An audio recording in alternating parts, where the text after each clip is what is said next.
సిగాచి కంపెనీలో అగ్ని ప్రమాదం జరిగిన ప్రాంతాన్ని పరిశీలించారు మంత్రి దామోదర రాజనరసింహ. మంత్రితో పాటు TPCC incharge Meenakshi Natarajan, PCC chief Mahesh Kumar Goud, Jaggareddy ఉన్నారు. అయితే ఈ పర్యటనలో మంత్రి దామోదర రాజనరసింహకు చేదు అనుభవం ఎదురైంది. సంఘటన ప్రాంతంలో ప్రమాదంలో చనిపోయిన వారి తరపున కుటుంబ సభ్యులు మంత్రిని అడ్డుకునే ప్రయత్నం చేశారు. అధికారుల ముందు బాధితుల బంధువులు ఆందోళనకు దిగారు. మంత్రి దామోదర రాజనరసింహతో వాగ్వాదానికి దిగారు బాధితులు. 3 రోజులైనా తమ వారి ఆచూకీ చెప్పడం లేదని వారు ఆవేదన వ్యక్తం చేశారు. మిస్ అయిన వారి ఆచూకీ వీలైనంత త్వరగా అప్పగించేందుకు చర్యలు తీసుకుంటున్నామంటూ బాధితులను మంత్రి దామోదర రాజనరసింహ సముదాయించారు.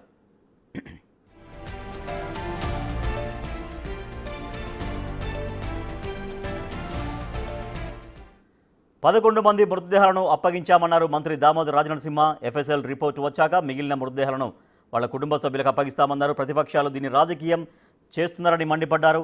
ఈ ఘటనను ప్రభుత్వం చాలా సీరియస్గా తీసుకుందని స్పష్టం చేశారు. కంపెనీ యజమాని అందుబాటులోకి వచ్చారని, ఇప్పటికే కంపెనీపై కేసు నమోదు చేయించామన్నారు. మిగిలిన శిథిలాల తొలగిస్తే మిగతా 10 మంది ఆచూకీ లభించే అవకాశం ఉందని మంత్రి దామోదర రాజనరసింహ వెల్లడించారు.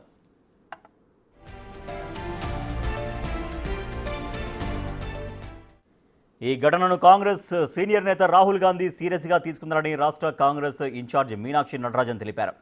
బాధితులకు నష్టపరిహారాన్ని ప్రభుత్వం ఇప్పటికే చెల్లించిందని, కంపెనీ కూడా బాధితులకు నష్టపరిహారం అందజేసేలా చూస్తామన్నారు. ఈ ఘటనపై ఇప్పటికే కమిటీ వేశామని మీనాక్షి నటరాజన్ తెలిపారు.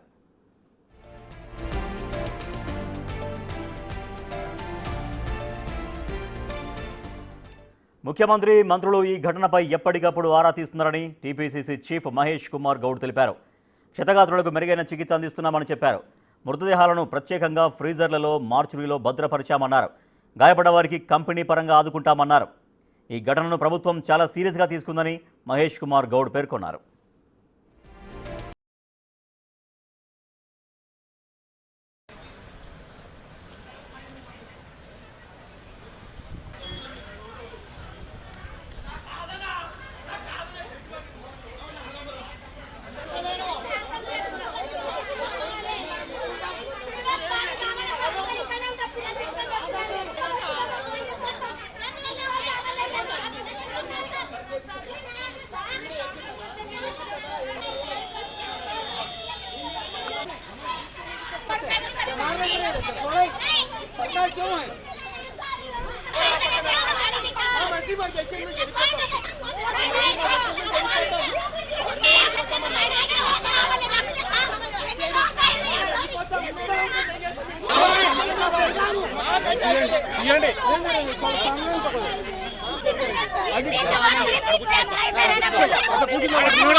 అవన్నీ కాదు మా మంచి